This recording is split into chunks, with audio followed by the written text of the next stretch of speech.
Am I attracted to men? Am I attracted to female?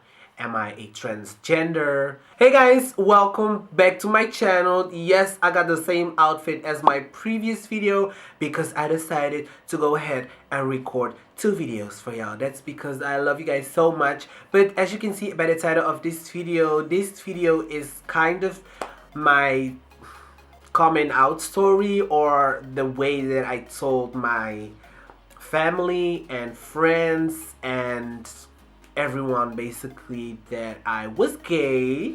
I got a lot of requests to do this video, and I decided to go ahead and film it for you guys today because I feel like a lot of people know me, but they don't know the story behind me and how I got this confident and how I became this way. So yeah, I decided to go ahead and film this for you guys. I really hope you guys appreciate it because this is something which is very personal to me, very close to me. I haven't shared it with a lot of people, so you guys are actually my YouTube family. So make sure you leave a heart emoji down below. And yeah, let's jump straight into this video.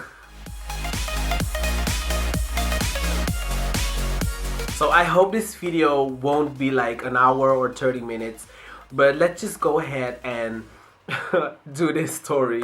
Not story, but my coming out story. So basically I was, where should I start? Because I really want you guys to know how it all started.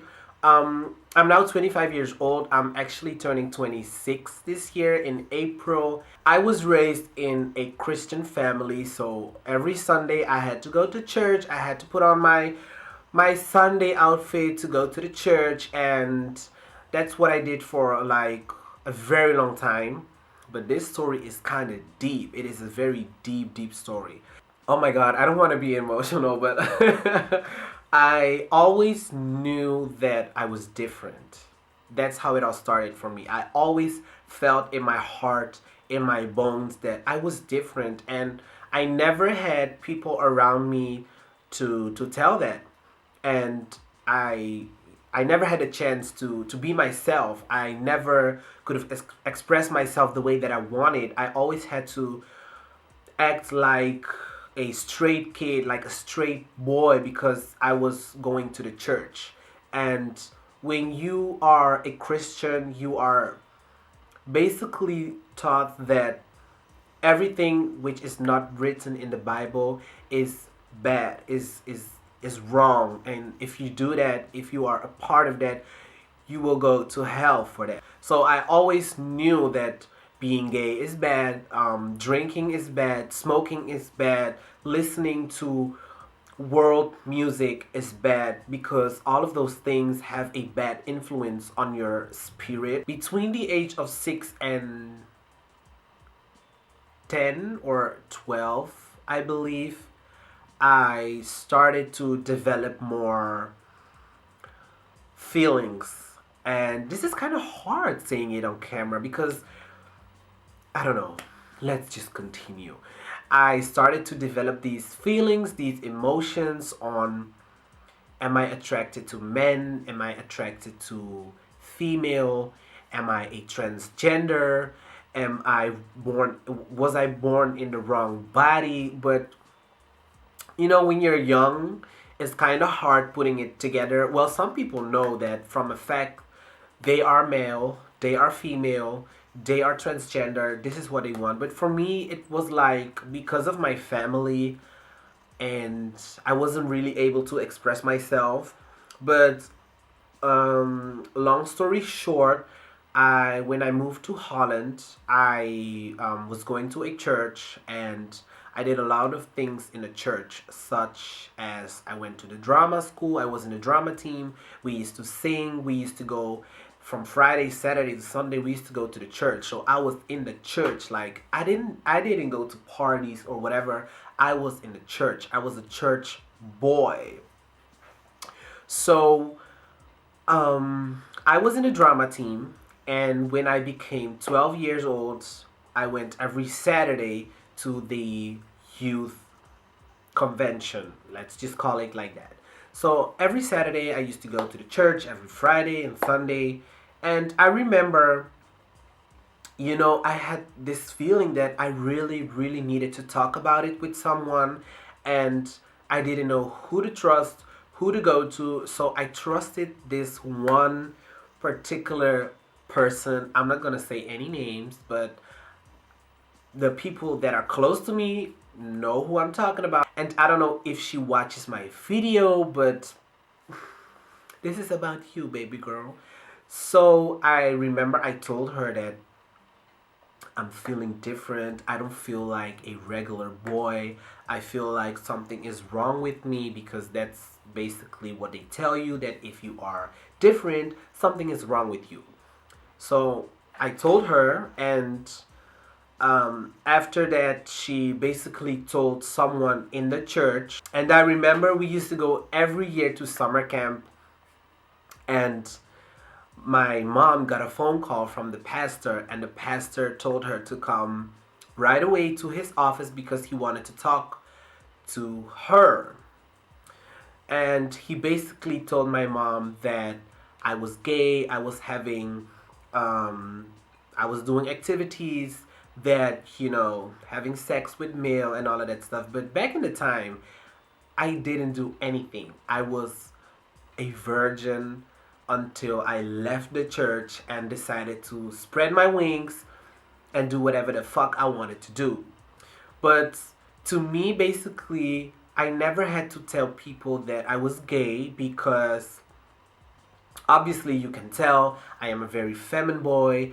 I talk like a standard gay. I walk like a gay. So I never had to tell people that I was gay. Never.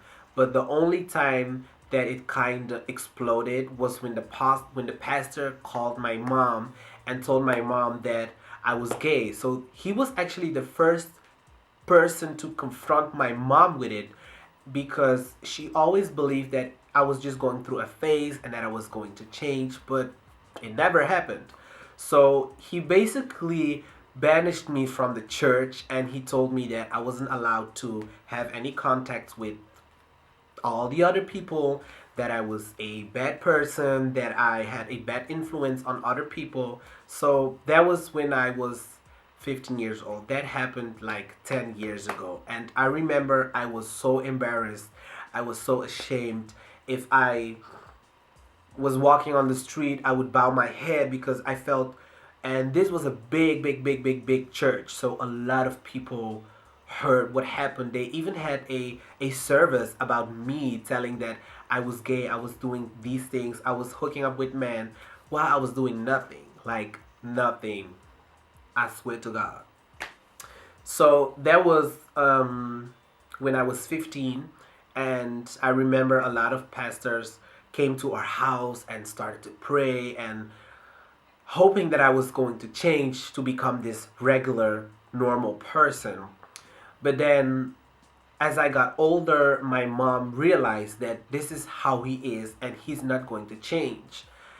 And I think during that part of my life, I gained self confidence because I felt like this is who I am, and you either take it or you don't. You don't have to be around me. You don't have to be my friend, because there are tons of people who do want to be my friend and who do want to be around me.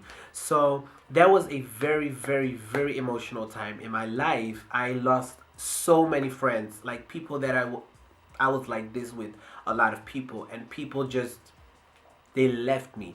And at that time I realized that people will drop you for anything. So there were a lot of rumors going about me, my sexuality, don't talk to him, da da da da da. So to me, I actually never had a coming out story. I never had to tell people that I was gay. I never had to tell that I liked men, because it was obviously clear in the way that I acted and talked. But that time was the first time that I actually really got confronted with being homosexuality and being gay, about my everything. So I think those 2 years were very, very hard. And I remember losing a lot of friends, losing a lot of people, losing, and even now, 10 years later, I still don't talk to those people because I feel like the people in the church are the people that try to act like they are the angels. They try to act like they are the saints. I'm not trying to bash anybody out because I am still a Christian. I go to the church. I know that there is a God. God helps me. And I feel like the most people in the church are the fakes ones. Like, they are the fake ones. I'm telling you, these are the fake ones. They try to pretend that they have this perfect little life. But meanwhile, you don't know shit about the things they are doing. They like to gossip. So that was a very, very, very hard time for me. And I think that going through that process and going through all of the drama made me the person that I am today. People always tell me you are so self-confident. It's because I had to go through shit. People talked so bad about me and looked at me like I was a trash or like I was a devil. But you know, that's just the way life is, and I learned a lot from that, and I hope that I can inspire people to be yourself, love yourself. It is okay to be different, and I thank the Lord each and every day that I am the person that I am today. I know that I am unique. I am one of a kind. You will never find someone like me. That's something that I've learned. I've learned how to accept myself. I've learned how to love myself. And of course, each and every day, every now and then, people look at me on the street like, is that a male? Is that a female? People think that I am transgender. No, I am not transgender. I am just a boy who likes to play in makeup, play with hair, play with men, but I am no transgender. So don't ask me if I'm transgender because I am no transgender. If I wanted to be transgender, then I was a transgender. Okay. So that's basically a short version of my coming out story because I got so many requests. Based on my story times, based on my videos, you can tell you know that I'm gay. If you didn't know, you know by now. My name is Coca and Curls. I'm a male in makeup and I like men.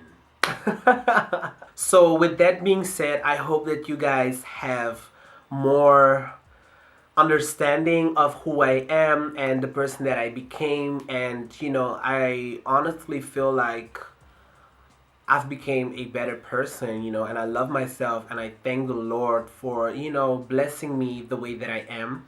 And I hope that you guys are inspired. I hope that I motivated you to be yourself no matter what. Don't change for no one. That's the only thing that I can tell you. Don't change. Just stay true to yourself. I want to thank you guys so much again for watching. Don't forget to subscribe, comment, and share. And stay yourself. Love yourself. And I'll see you guys in my next video. Bye, guys.